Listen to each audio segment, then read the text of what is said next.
বিসমিল্লাহির রহমানির রহিম। আসসালামু আলাইকুম ভাই বন্ধুগণ, আপনারা কেমন আছেন? আপনাদের সবাইকে জানাই ঈদ মোবারক। ইনশাল্লাহ আমি আপনাদের দোয়া ভালো আছি। ভাই বন্ধুগণ, আল্লাহর নবী যখন রাষ্ট্রপতি হয়ে গেছিল তখন এই রাজ্যে চোর ছিল না, ডাকাত ছিল না, গুন্ডা ছিল। তখন ওই রাজ্যটা যেন একটা শান্তিতে ভরপূর্ণ হয়ে গেছে। হযরত ওমর রাদিয়াল্লাহু তাআলা আনহুর সময়ও ওরকম ভরপূর্ণ হয়েছিল। আলহামদুলিল্লাহ, আল্লাহর দরবারে দোয়া করবো আমাদের এরকম শাসক যেন পৃথিবীতে আসে।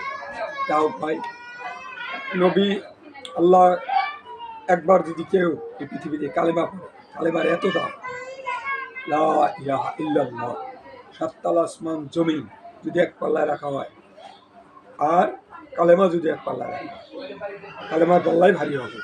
সাততাল আসমান জমিন এত ওজন, কিন্তু তার পাল্লা ভারী হবে না। কালেমা কি কাল? লা ইলাহা ইল্লাল্লাহ, লা ইলাহা ইল্লাল্লাহ, লা ইলাহা ইল্লাল্লাহ। যদি এই কালেমা পড়ে, কাল কিয়ামতের ময়দানে অন্ধকার রাত্রে জ্যোৎস্নার মতো করে উঠবে, নূরের আলোকিত করে। তখন বলবে, হায় হায়, ওই ব্যক্তি কি আমল করছে। দুনিয়ায় সাধারণত কম বেশ যা ইচ্ছা তাই চলছে, অথচ এই দুনিয়ায় কি আমল করছে এর জন্য আল্লাহ পাক তাকে, সে বলবো আমি কালেমা বলছি, লা ইলাহা ইল্লাল্লাহ, লা ইলাহা ইল্লাল্লাহ, লা ইলাহা ইল্লাল্লাহ। প্রতিদিন 100 বার করে কালেমা বলছে। এই জন্যে আল্লাহ পাক তার নূরের আলোকিত করে জ্যোৎস্না আমাদেরকে। ইনশাআল্লাহ আমরা পৃথিবীতে বাইচে থাকাকালীন প্রতিদিন 100 বার কালেমা পড়ব, তাহলে কাল কিয়ামতের ময়দানে এইভাবে করে আমাদের অন্ধকার রাত্রি জ্যোৎস্নার মতো কি সবাই। আলহামদুলিল্লাহ যে ভাই, দুনিয়া একদিন আমরা ছিলাম না, একদিন থাকবো। আল্লাহর হুকুমে দুনিয়া আসছে, আল্লাহর হুকুমে যেতে হবে। আল্লাহর হুকুম ছাড়া আপনি যেতে পারবেন ওই বিষ খেলে, আত্মহত্যা করলে, ফাঁস নিলে, কিন্তু ওটা আল্লাহর হুকুম। এটা হলো আপনি পাপিষ্ট কাজ করলেন, তাই আল্লাহর হুকুমে আসছি, আল্লাহর হুকুমে দুনিয়াতে বিদায় হওয়া। অতএব আমরা দুনিয়ায় যে কদিন আল্লাহ পাক পাঠাইছে, ইবাদত বন্দেগী মধ্যেই যেন আমাদের আয়ুটা শেষ হয়। আয়ুটা এমন একটা জিনিস, বরফ আইসক্রিম, আপনি খাইলেও শেষ হবে, না খাইলেও শেষ হবে। দুনিয়াতে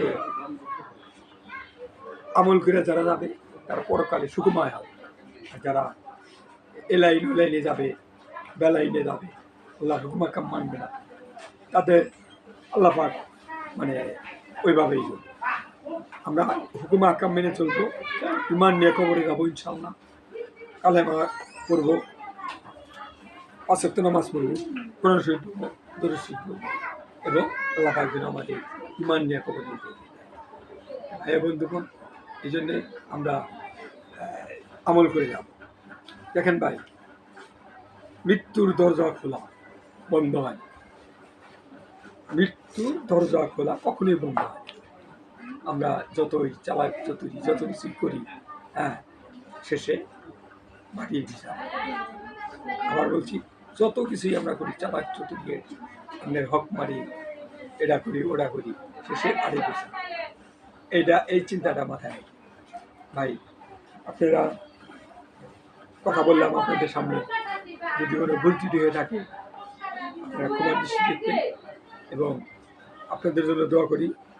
5 ওয়াক্ত নামাজ, কোরআন শরীফ, দরুদ শরীফ পড়বে, দোয়া করি ইমান নিয়ে যেন কবর যেতে পারে, এবং আপনারাও আমার জন্য একটু দোয়া করবেন, আল্লাহ পাক যেন ইমান নিয়ে কবর।